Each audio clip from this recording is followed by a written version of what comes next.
America ఆంక్షలపై Iran serious warning ఇచ్చింది. ఆర్థిక యుద్ధం కొనసాగితే హార్ముజ్ నుంచే కాదు పర్షియన్ గల్ఫ్ నుంచి కూడా ఒక్క చుక్క చమురు బయటకు వెళ్లదని Iran Supreme National Security Council కార్యదర్శి మహ్సన్ రజాయ్ హెచ్చరించారు. అమెరికా ఆర్థిక చర్యలకు మద్దతిచ్చే దేశాలపై కూడా ఆంక్షలు విధిస్తామని టెహ్రాన్ వార్నింగ్ ఇచ్చింది.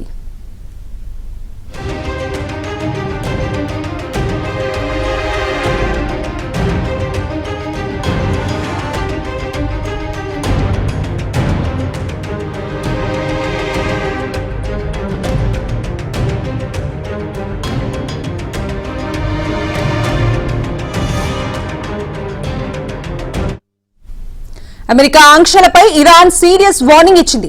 ఆర్థిక యుద్ధం కొనసాగితే హార్ముజ్ నుంచే కాదు పర్షియన్ గల్ఫ్ నుంచి కూడా ఒక్క చుక్క చమురు బయటకు వెళ్లదని Iran Supreme National Security Council కార్యదర్శి మహ్సన్ రజాయ్ హెచ్చరించారు. అమెరికా ఆర్థిక చర్యలకు మద్దతిచ్చే దేశాలపై కూడా ఆంక్షలు విధిస్తామని టెహ్రాన్ వార్నింగ్ ఇచ్చింది.